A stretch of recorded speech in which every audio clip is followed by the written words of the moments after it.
তোমায় কৃপা করতে তুমি চিনতে পারলে না। হরিবল হরিবল। পূজারি কে এসেছিল? বলো পূজারি কে এসেছিল? একটিবার বলো, আমি কেন চিনতে পারছি না কে এসেছিল বলো। পূজারি বলছে লালা মিছে কেন পুছো মোরে, আমার বলা কিছুই না। মিছে কেন বুঝো মোরে, আমার বলার কিছুই নাই। যে যা করে করার তিনি সবার অন্তরে সেজে যে যা করে করান তিনি সবার অন্তরে সে যে রয়। মিছে কেন বুঝো মোরে, আমার বলার কিছুই না। মিছে কেন বুঝো মোরে, আমার বলার কিছুই না। না না আমার বলার কিছু না, আমার বলার কিছু না, আমার বলার কিছু না।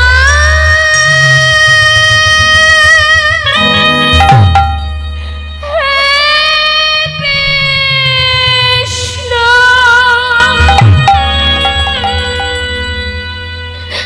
তুমি করুণাময়,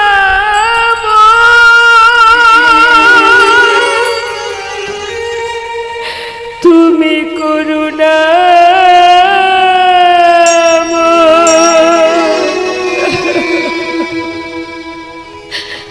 করুণা করো। তুমি করুণাময়, আমায় করুণা করো। গুহা থেকে বাইরে বেরিয়ে লালা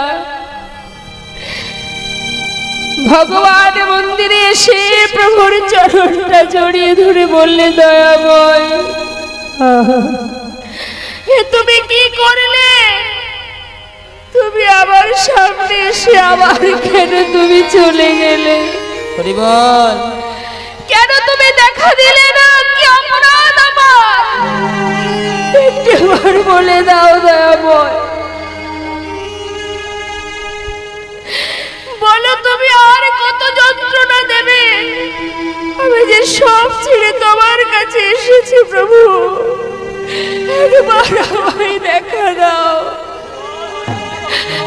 বলো না মোরে কাঁদাইছো কেন, করেছো কেন চলো না। বলো না মোরে কাঁদাইছ কেন, করিছ কেন চলো না। অনেক কেঁদেছি, কাঁদিতে পারি না। অনেক কেঁদেছি, আর কাঁদিতে পারি না। কি পাবই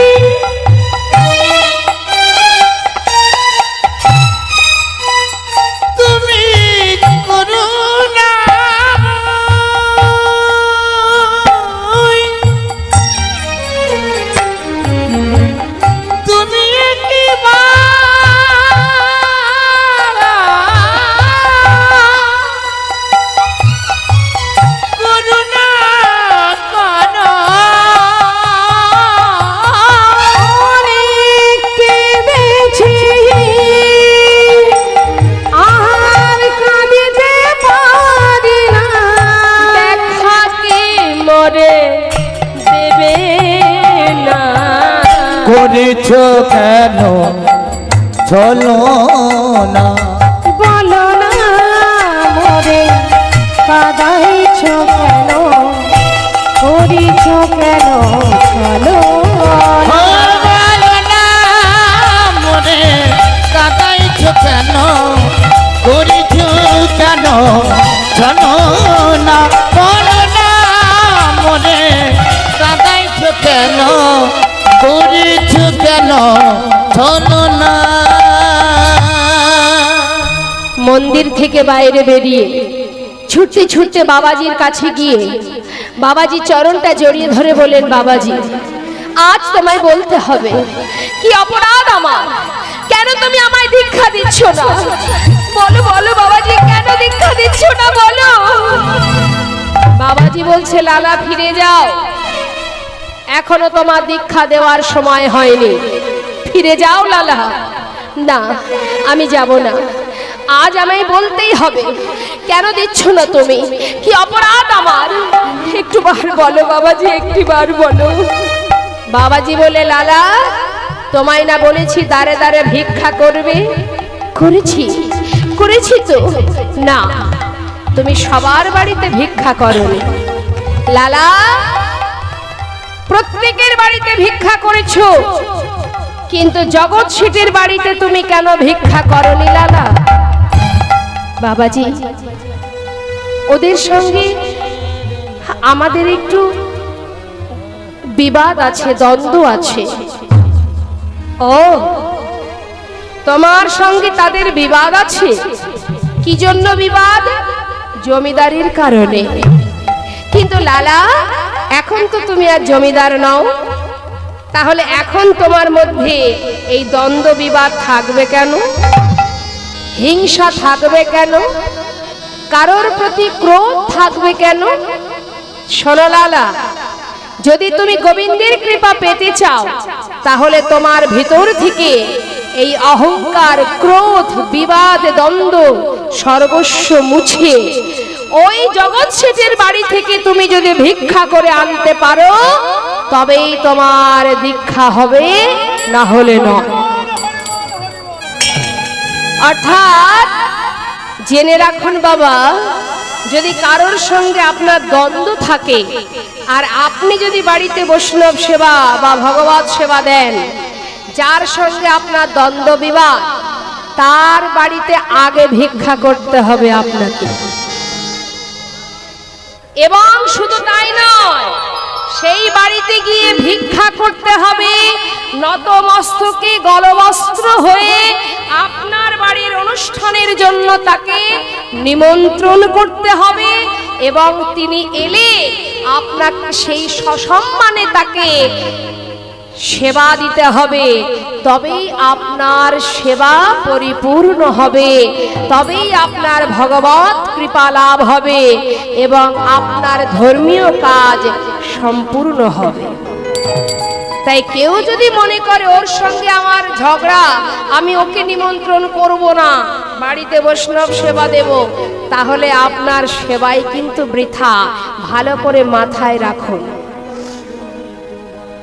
তাই আজ মহারাজ বৈষ্ণবীর কথা শুনে বাবাজির কথা মতো এবার ভিক্ষার ঝুলি নিয়ে চিরশত্রু যে সেই জগৎ শেঠের দ্বারে গিয়ে দাঁড়িয়ে বলে উঠলেন, ভিক্ষাং দেহি। যেই না বলেছে দ্বারে কে ছিল, দাঁড়ি, তাড়াতাড়ি করে লালাকে দেখে চিনতে পেরেছে, অবাক হয়ে দেখছে দাঁড়ি, এ কি, এ তো সেই মস্ত বড় জমিদার লালা, কাঁধে ভিক্ষার ঝুলি নিয়ে ভিক্ষা এসেছে। না না, জমিদারকে বলা যাবে না, ভালোই ভালোই কিছু ভিক্ষা দেব, এখান থেকে চলে যা। তাড়াতাড়ি করে অনেক দামি দামি রত্নের একটা সুন্দর পাত্রে করে সাজিয়ে নিয়ে যখন লালার ঝোলার মধ্যে দিতে যাবে, এমন সময় লালা বললেন, দাঁড়াও দাঁড়ি, আমি তোমার কাছ থেকে ভিক্ষা নিতে পারবো না, আর যে ভিক্ষা তুমি এনেছো এ ভিক্ষা আমি চাই না, আমি ধনের ভিখারি নয় গো, আমি ধনের ভিখারি নয়,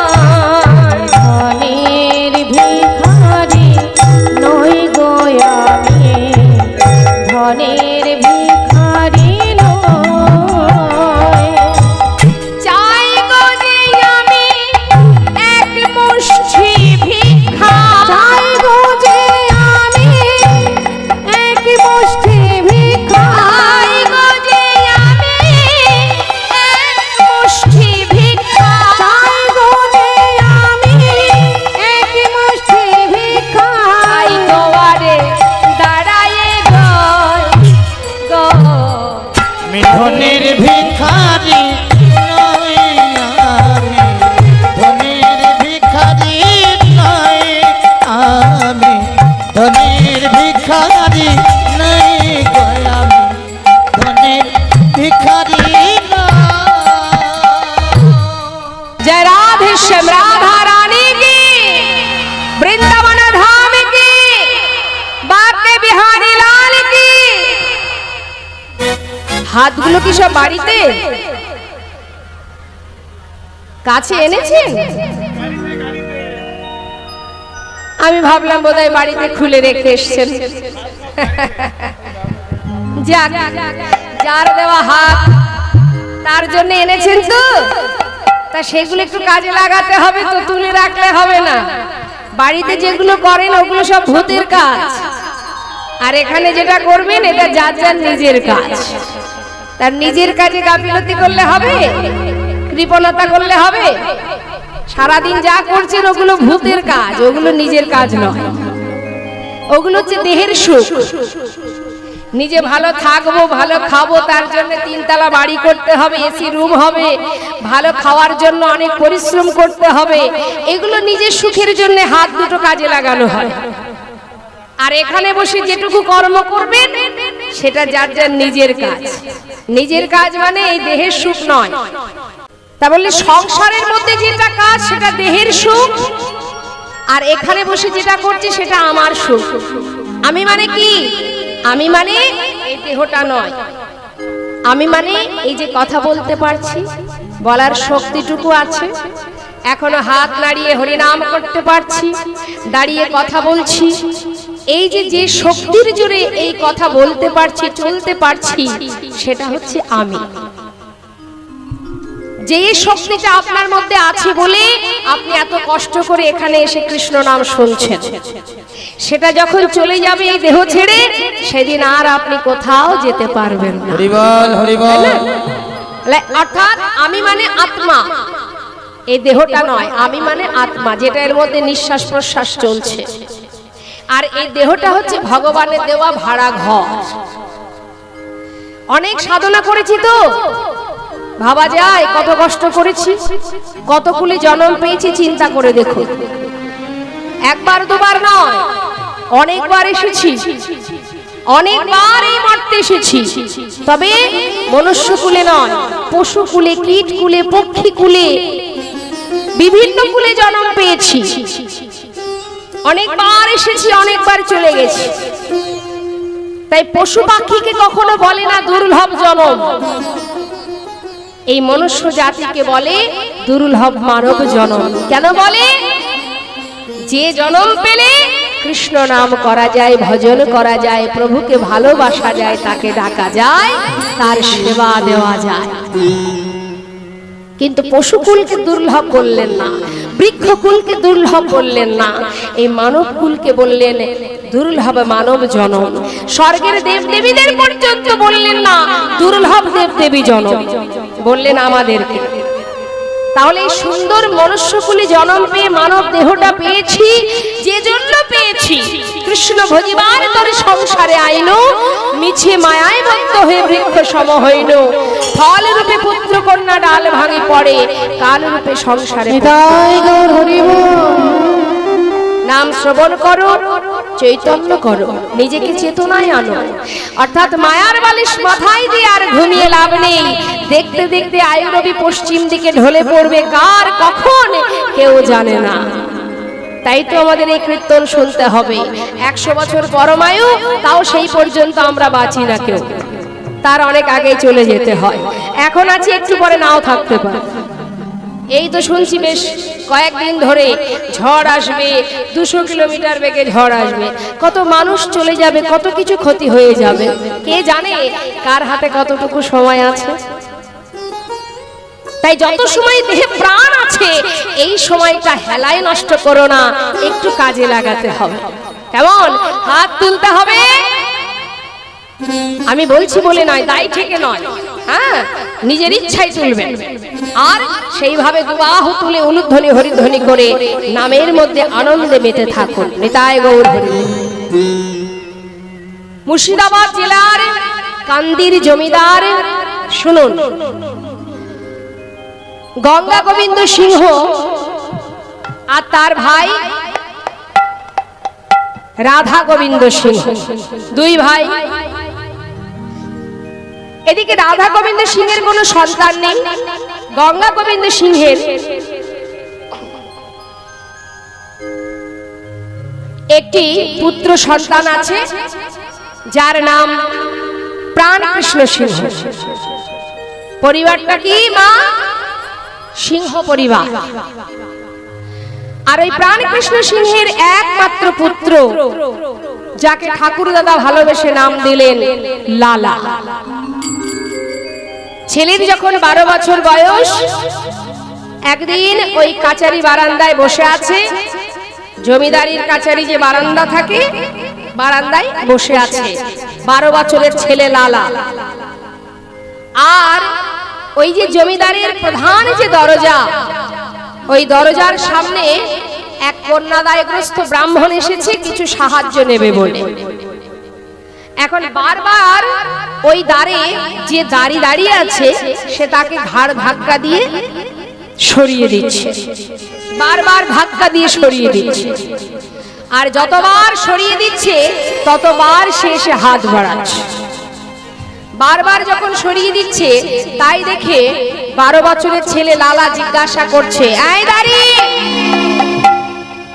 বারবার তুমি ওনাকে সরিয়ে দিচ্ছ কেন, ধাক্কা দিয়ে কেন, কি চান উনি? বাবু,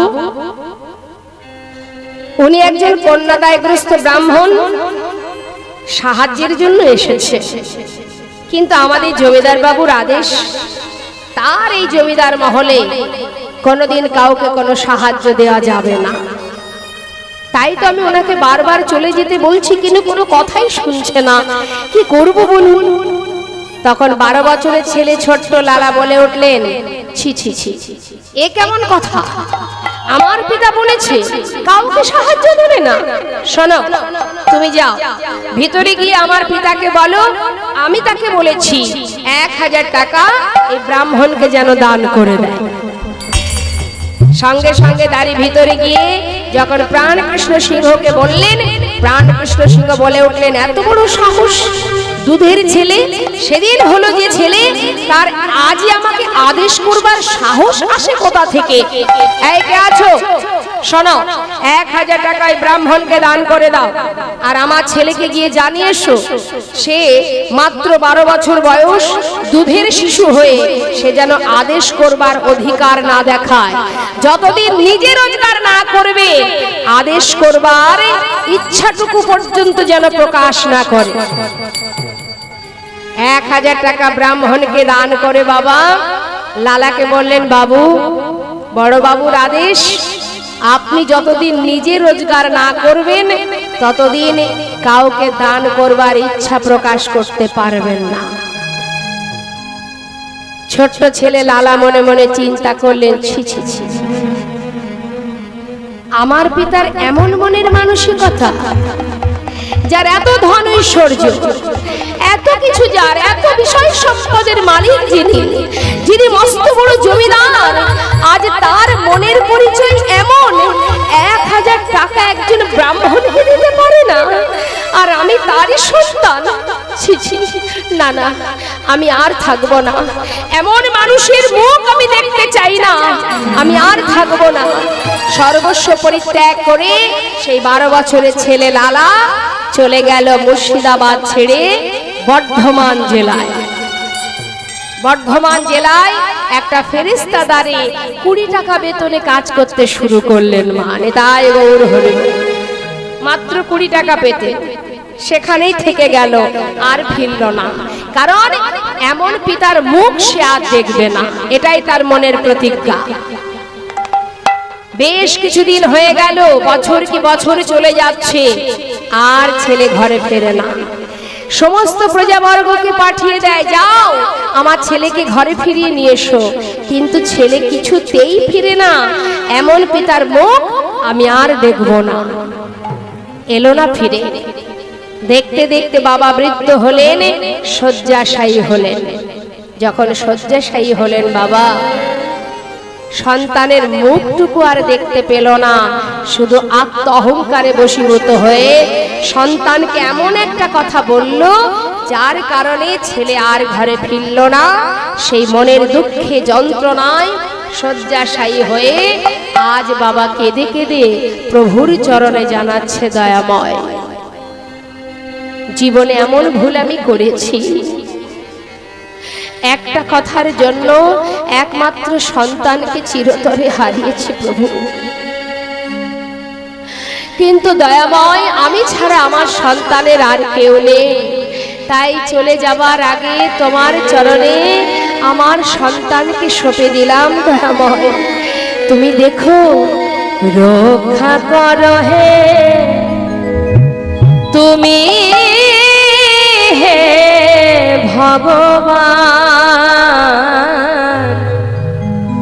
এ জগতে সবই কিছু তোমারই তো দান। বলো, এ জগতে সব কিছু তোমারই যে দান। রক্ষা করো হে তুমি হে ভগবান, এ জগতে সবই কিছু তোমারই যে দান। তুমি আছো হরি বিশ্ব চরাচরে, তুমি আছো হরি বিশ্ব চরাচরে, শেষের দিনে হরি ডাকি গো তোমারে। তুমি আছো হরি বিশ্ব চরাচরে, শেষের দিনে হরি ডাকি গো তোমারে। রক্ষা করো হে ভগবান,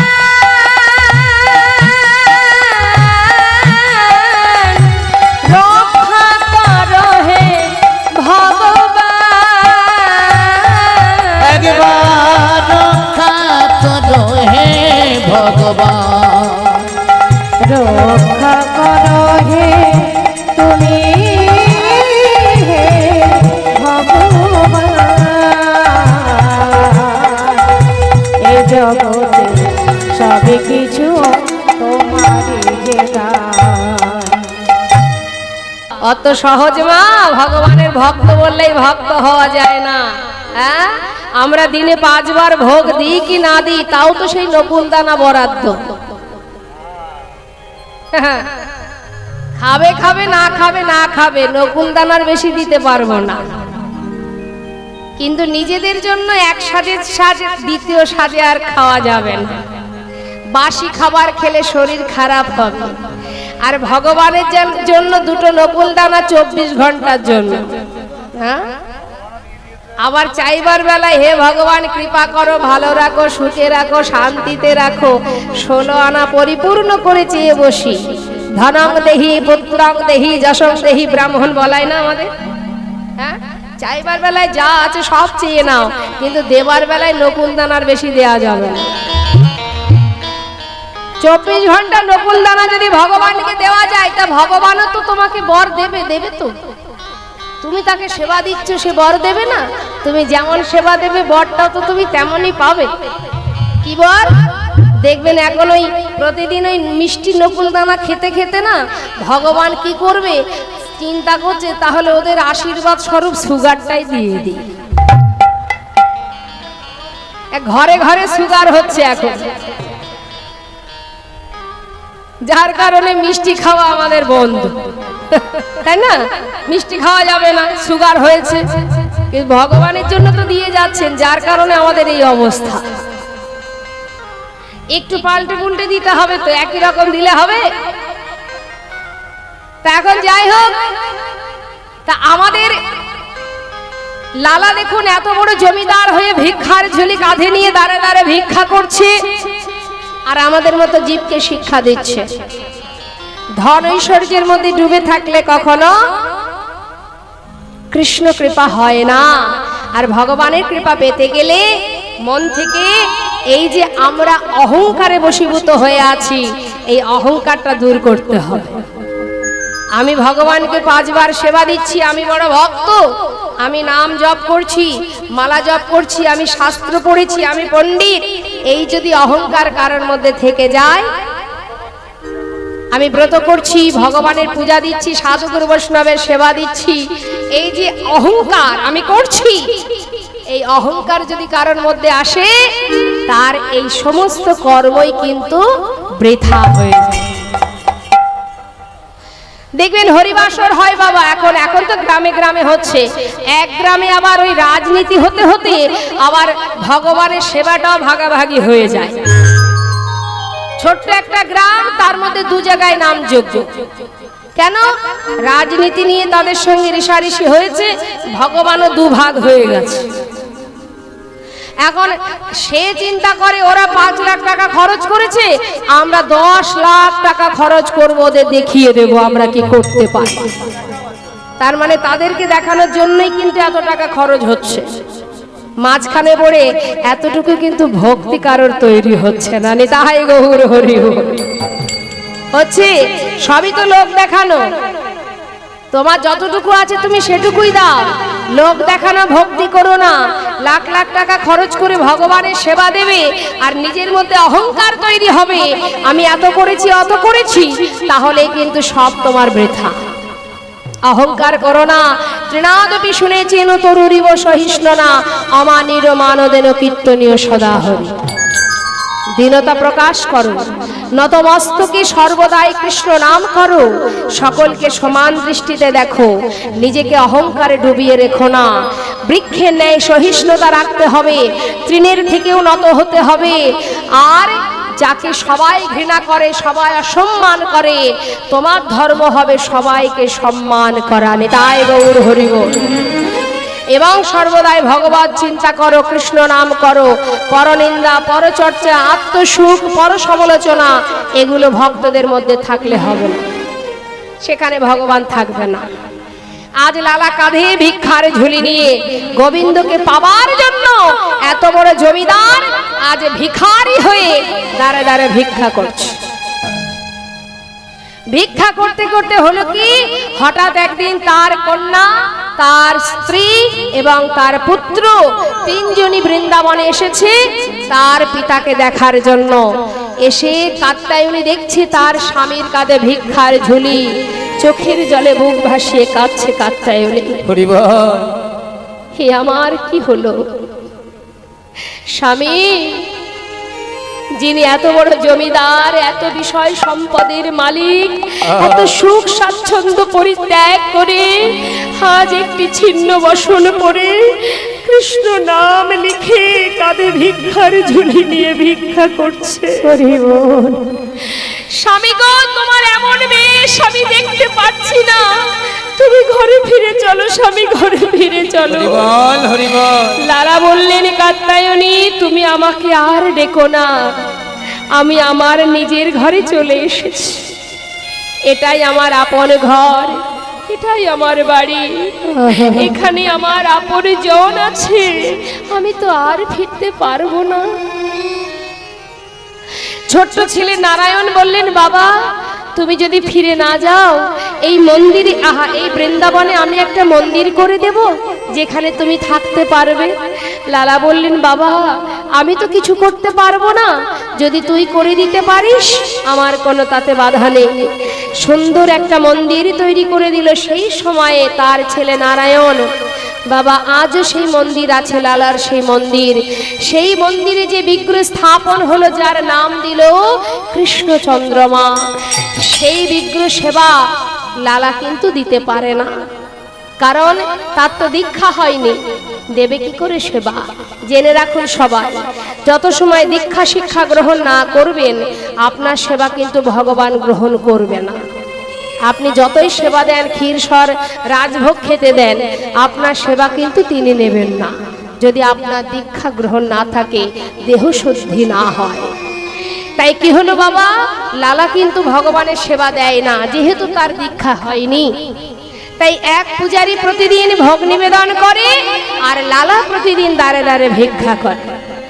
ভিক্ষা করতে করতে একদিন লালার মনে দুঃখ যে এই মন্দিরে ভগবান বিগ্রহ স্থাপন হলো, কিন্তু আমি নিজে হাতে তার সেবা দিতে পারি না।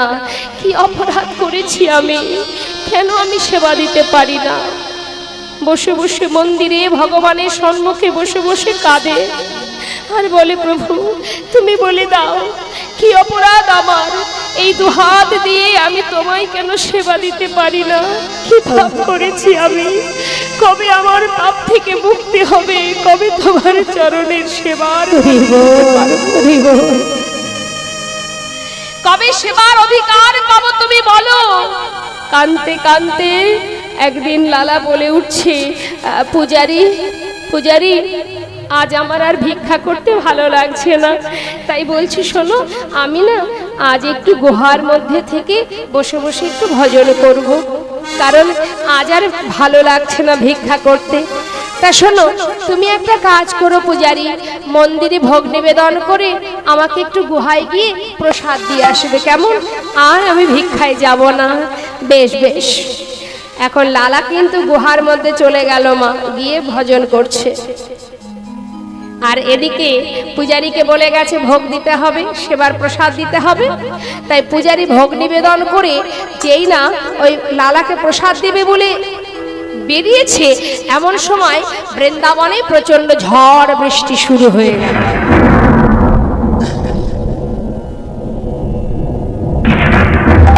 না না, এত ঝড় বৃষ্টি, এর মধ্যে কি করে আমি লালাকে প্রসাদ দেব? একটু বৃষ্টিটা থামো, তারপরে যাব, এই ভেবে ওই প্রসাদের পাত্রটা সামনে রেখে মন্দিরের ভিতরে ঢুকে গেছে। আর এদিকে যেই না মন্দিরে চলে গেল পূজারি, ভগবান করুণাময় সেই ঝড় বৃষ্টির মধ্যে দিয়ে আজ এই পূজারীর ছদ্মবেশে প্রভু আমার সেই প্রসাদের থালাটা নিয়ে এক পা দুপা করে ঢুকছে গুহার মধ্যে। মাথার উপর দিয়ে ঝড় বৃষ্টি হচ্ছে বাবা, আর ভগবান যাচ্ছে ভক্তের প্রসাদ দিতে আর ভক্তকে কৃপা করতে। অনাদি আদি গোবিন্দ আজ চলেছে পূজারীর বেশ ধারণ করে, আর গুহার মধ্যে যখন ঢুকছে তখন তিনি শুনতে পাচ্ছে যে তার ভক্ত লালা বসে বসে ভজন গাইছে, রাধে কৃষ্ণ গোবিন্দ গোপাল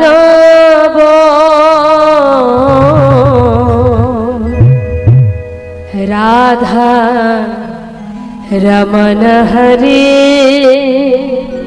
হরি হরি বল। রাধে কৃষ্ণ গোবিন্দ গোপাল বল বল, রাধার মন হরি হরি হরি বল। রাধে কৃষ্ণ গোবিন্দ হরি বল। গোপাল বল, রাধার মন হরি হরি হরি বল। গিরিধারি গোবর্ধনে ধারি আর গিরিধারি বল, গোবর্ধন ধারি বল, রাধা রমণ হরে কৃষ্ণ কৃষ্ণ বল। রাধা রমণ হরে কৃষ্ণ কৃষ্ণ বল। মদন জয় নন্দলাল মদন গোপাল জয় নন্দলাল। শ্রীনন্দের নন্দন হরে কৃষ্ণ গোপাল।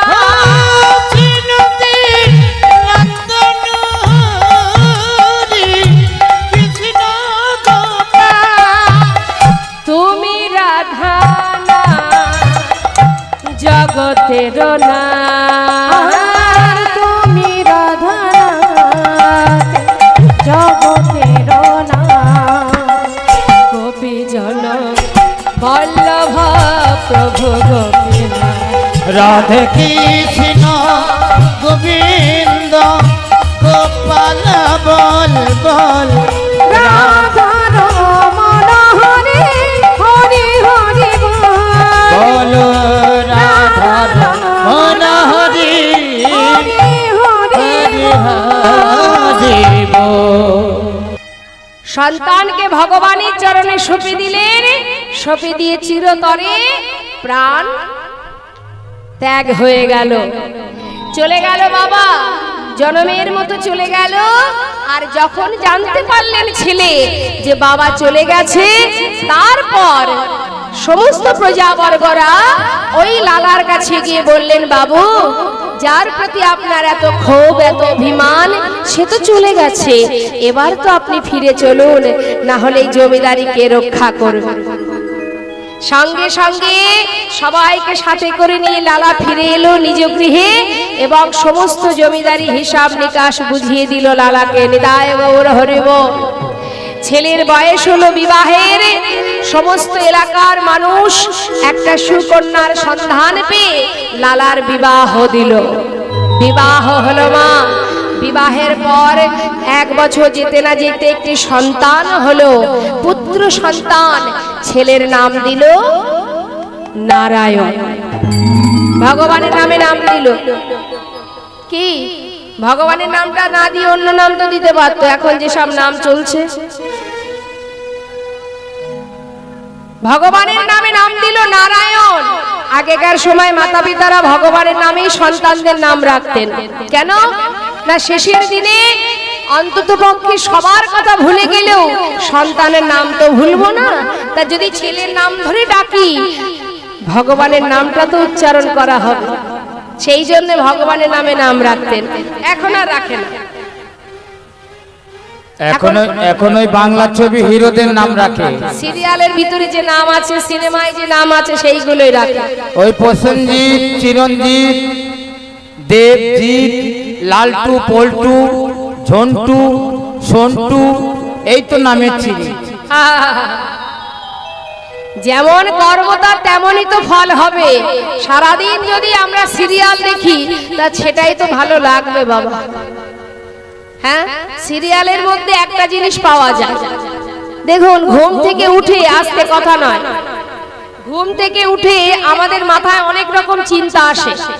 ওই বিছানায় শুয়ে থাকতে থাকতে শুধুমাত্র চোখটা মেলা পর্যন্ত হয়তো বেহুশে ঘুমায়, চোখ মেললেই 12 রকম চিন্তা মাথায় ঢুকে যায়। আজ কি করতে হবে, কোথায় কোথায় যেতে হবে, তাই না? আর একটা চিন্তা, এই সন্ধ্যা বেলায় সিরিয়ালটা আজকে এমন একটা জায়গায় আছে,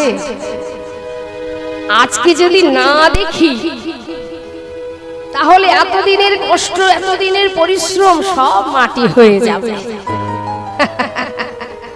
কারণ প্রথম থেকে দেখে আসছে তো, একেবারে 6টা থেকে রাত্রে 11টা পর্যন্ত তাকে কিন্তু টিভির সামনে থেকে কেউ নড়াতে পারবে না। অভ্যাস হয়ে গেছে রক্তের সঙ্গে, সিরিয়াল না দেখলে হজমও হবে না। হ্যাঁ, তা যারা সিরিয়াল দেখতে ভালোবাসে সে চিন্তা করছে এমন একটা জায়গায় সিরিয়ালটা আছে, আজ না দেখলে ভালো লাগবে না। আবার সেই সময় কীর্তন হচ্ছে অমুক জায়গায়, সেখানে যেতে হবে। আবার আরেকজন চিন্তা করছে, না, আজকে সেই বন্ধুর বাড়িতে পার্টি আছে, বন্ধু বান্ধব আসবে, খাওয়া দাওয়া বেশ আনন্দ হবে, সেখানে যেতে হবে। এখন বাবা, আপনি যে চিন্তাটাকে আপনি সাহায্য করবেন, মানে যে চিন্তাটাকে আপনি গ্রাহ্য করবেন, গ্রহণ করবেন, সেই কিন্তু শক্তিশালী হবে, তাই না? অর্থাৎ আপনি যদি পার্টিতে যান, পার্টিতে গেলে কি হবে? ভালো খাওয়া দাওয়া হবে, ভালো আড্ডা হবে, গল্প হবে, মজা হবে। আবার সেই দিনই দেখবেন পরে কোথায় হবে সেই নিয়ে আলোচনা। হ্যাঁ রে বন্ধু, আজ তোর বাড়ি, কাল কিন্তু ওর বাড়ি। হরি বল। এই বাড়লো, শক্তিশালী হচ্ছে। আর যে কিনা সিরিয়াল দেখবে সে কি পাবে? এমন একটা জায়গায় আছে সিরিয়াল দেখলে একটা লাভ, কি করে 3টে বিয়ে করতে হবে সে পদ্ধতি খুঁজে পাবে। হরি বল। হলো।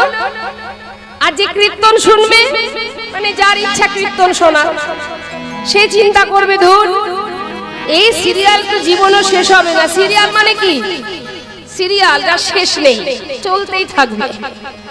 তা এখন যে মনে করবে যে না আজ অমুক জায়গায় কীর্তন হচ্ছে, ভগবানের নাম শুনবো, নিজের চেতনা ফিরাবো, নিজের অজ্ঞানতার অন্ধকার থেকে নিজেকে চৈতন্য করব, কিছু অর্জন করতে চাই, জানতে চাই আমি কে, কি আমার পরিচয়, কৃষ্ণ নাম শ্রবণ করব, সাধু সঙ্গ করব, সে কিন্তু মা এই মায়ার সংসারে রং বেরঙের সিরিয়ালের মধ্যে ডুবে থাকবে না।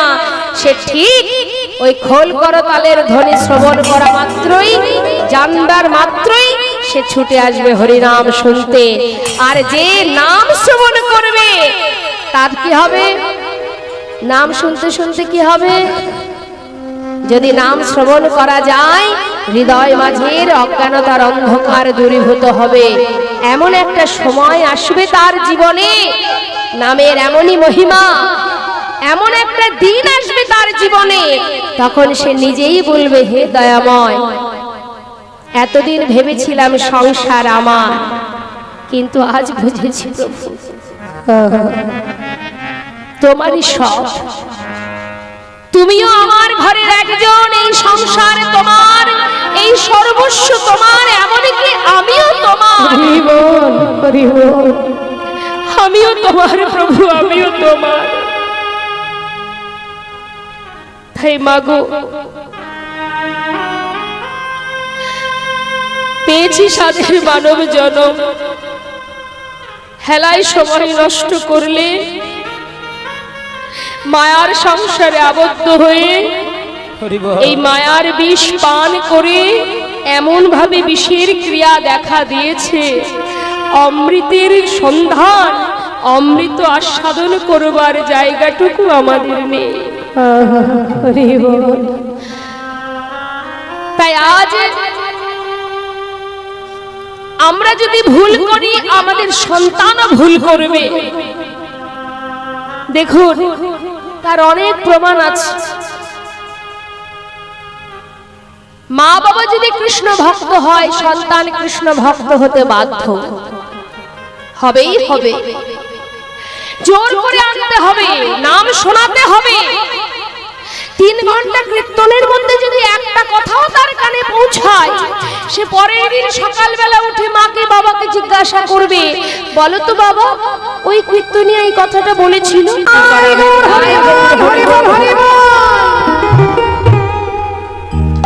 তাই শাস্ত্রে বললেন, বুঝুক বা না বুঝুক, সন্তানদের আনতে হবে কৃষ্ণ নাম, হরিনাম শ্রবণ করাতে হবে।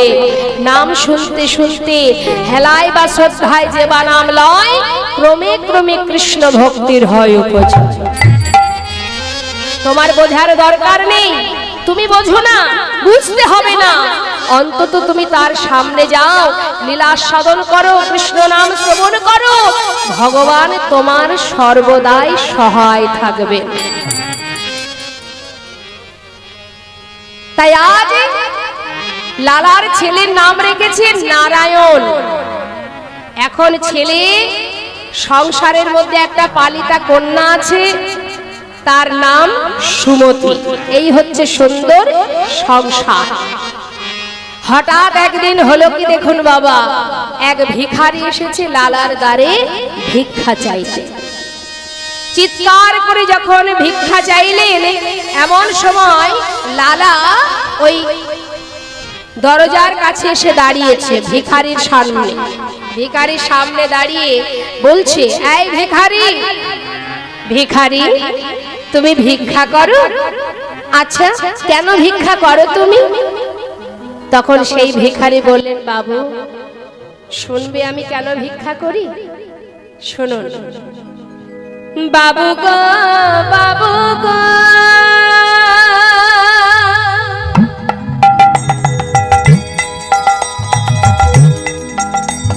বাবু গো, বাবু গো,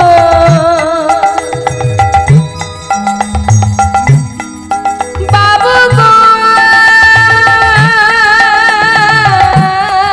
বাবু গো,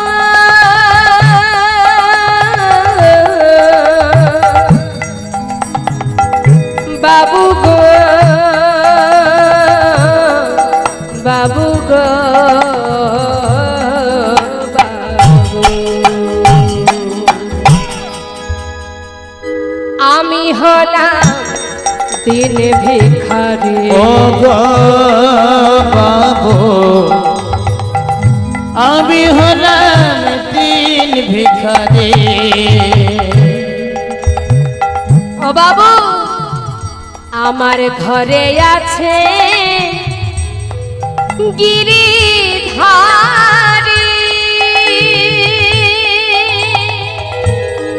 বাবু গো বাবু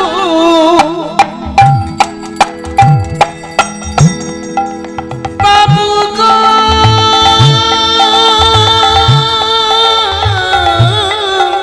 বাবু আমার ঘরে আছে গিরিধারী, তাই দাঁড়ে দাঁড়ে ভিক্ষা করি। জানো বাবু দাঁড়ে দাঁড়ে ভিক্ষা করে আমি কি করি শোনো, তারে সেবা দিয়ে পাই গো প্রসাদ, তার সেবা দিয়ে পাই গো প্রসাদ। তার সেবা দিয়ে পাই গো প্রসাদ। বাবু এই তো আমার রীতি, আমি হলাম দিন ভিখারি। আমি হলাম দিন ও ভিখারি। গো বাবু আমি হলাম দিন ভিখারি। যেই না বলেছে লালা তাড়াতাড়ি করে বেশ অনেক দামি দামি রত্ন, দামি দামি মূল্যবান রত্ন একটা সুন্দর পুটুলি বেঁধে এক পুটুলি দামি দামি রত্ন ওই ভিখারির কাছে এনে দিয়েছে। নাও ধরো, এটাতে কি আছে বাবু? অনেক মূল্যবান জিনিস আছে, যাও তুমি নিয়ে যাও।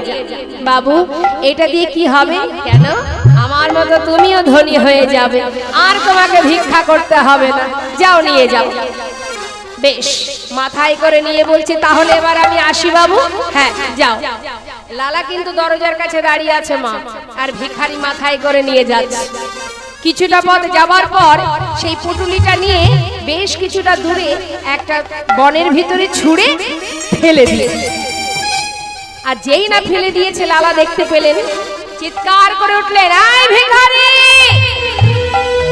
এত বড় সাহস তোমার, আমি যা দিয়েছি তোমাকে তুমি ফেলে দিলে, কেন ফেলে দিলে ভিখারি?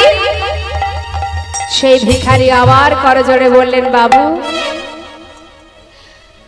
আমি তো আপনার কথা মতো মাথায় করে নিয়ে যাচ্ছিলাম, জানো বাবু আমি যখন মাথায় করে নিয়ে যাচ্ছি হঠাৎ কে যেন পিছন থেকে আমাকে ডেকে বলল, ভিখারি কোথায় যাচ্ছিস তুই? এগুলো মাথায় নিয়ে কোথায় যাচ্ছিস রে? ও তুইও বুঝি লালার মতো জমিদার হতে চাস? তোর মনে বাসনা আছে, তুই ধনী হতে চাস? ভিখারি আয়, ফিরে আয়, তোকে ধনী হতে হবে না। শোন, তুই দাঁড়ে দাঁড়ে ভিক্ষা করে যা পাস আমি তাতেই খুশি। আমার জন্য ক্ষীর সরে রাজভোগ আমি কিচ্ছু চাই না। আয় আয় ভিখারি আয় রে ফিরে, ভুলে যাস না মোহ ভরে।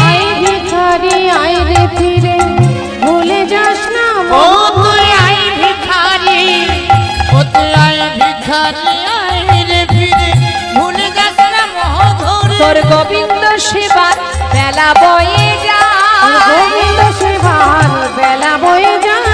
গোবিন্দ সেবার বেলা বয়ে যায়।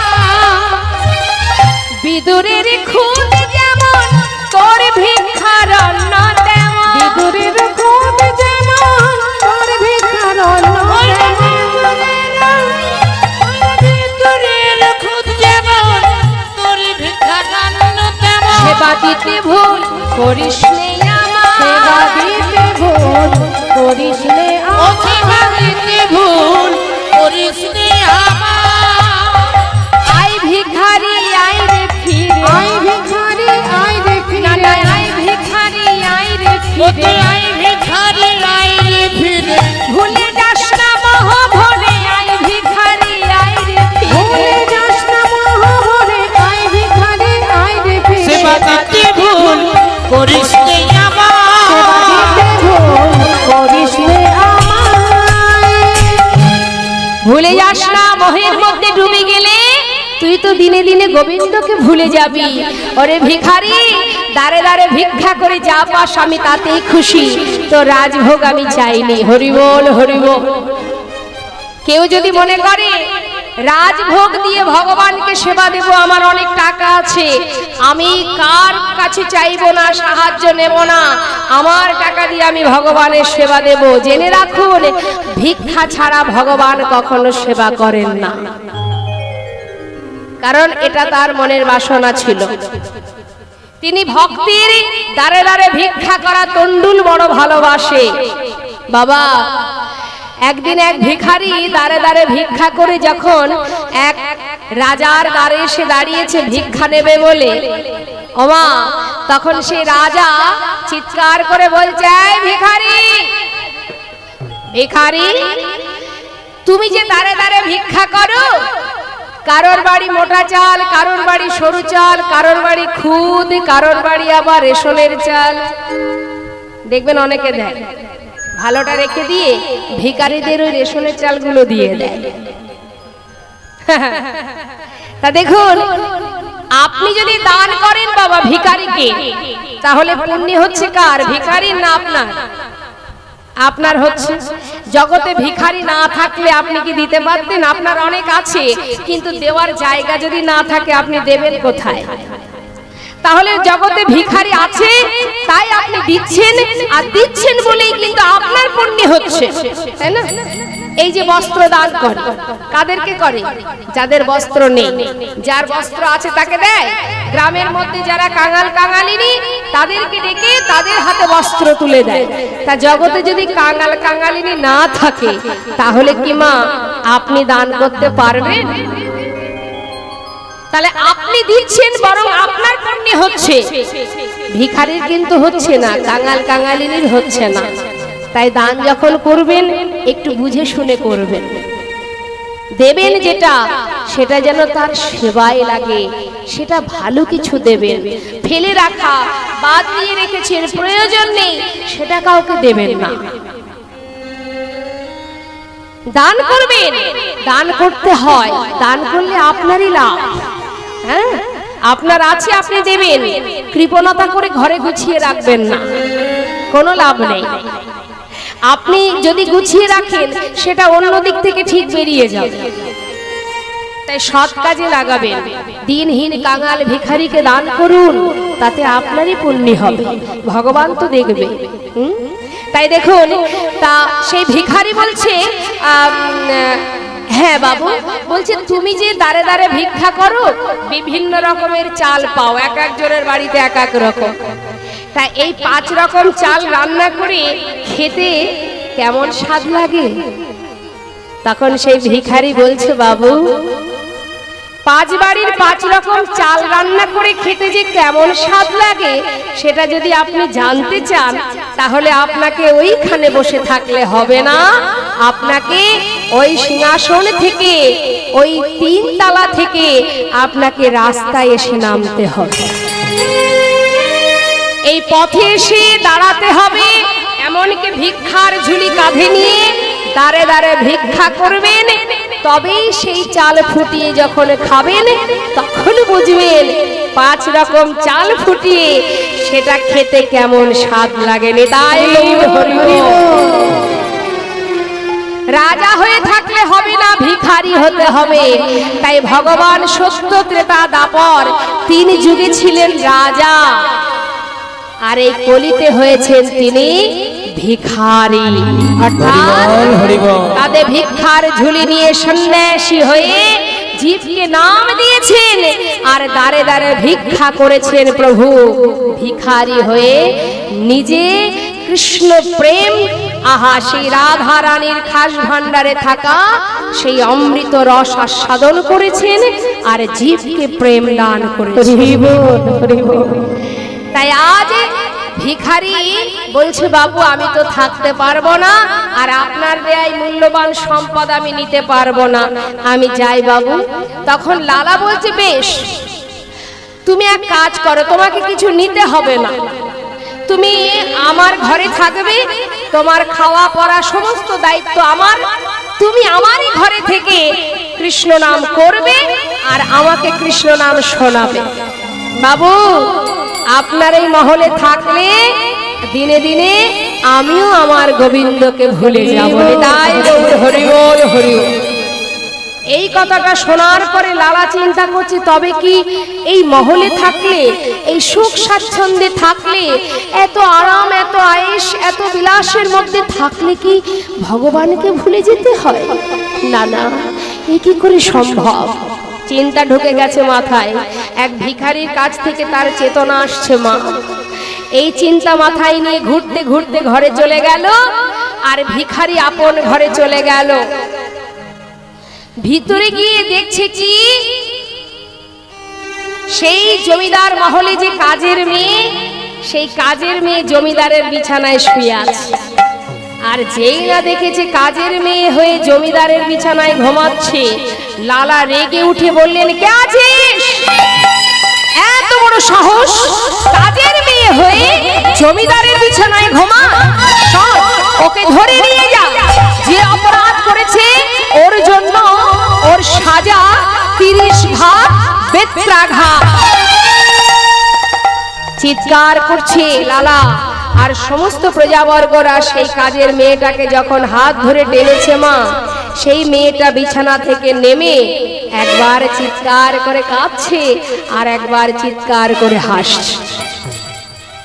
যেই না হেসেছে, আবার কি হাতটা চেপে ধরেছে। না, এত বড় অন্যায় করার পর তোর 30 ঘা বেত্রাঘাত করবো বলেছি, এরপরেও তুই হাসছিস কেন? হাসছিস বল? কাজের মেয়েটা তখন লালাকে শিক্ষা দিচ্ছে, বাবু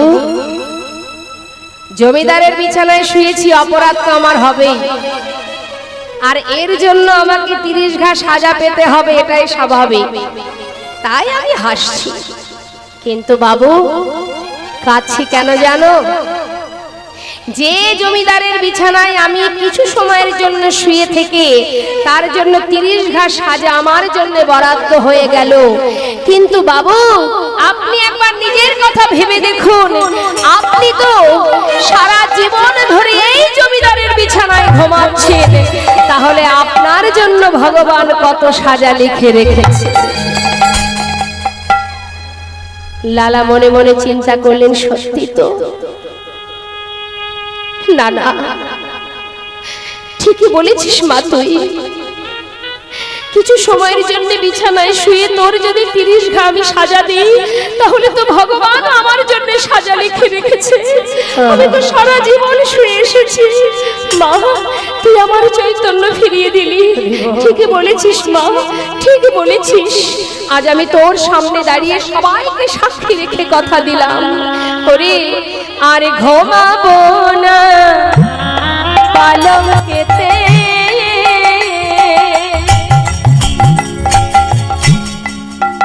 ওরে এই করিলাম পণ, আর ঘুমাবো না পালঙ্কেতে,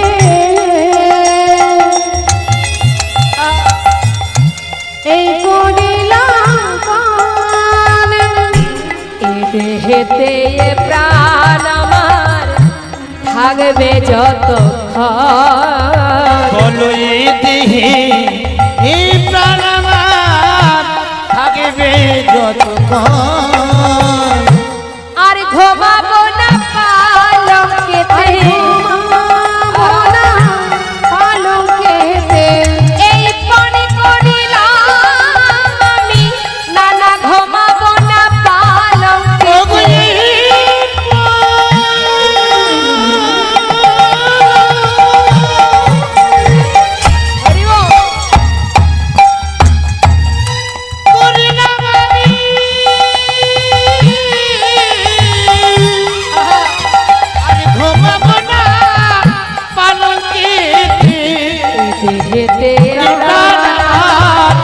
থাকবে যতক্ষণ বলো এতে এতে প্রাণ আমার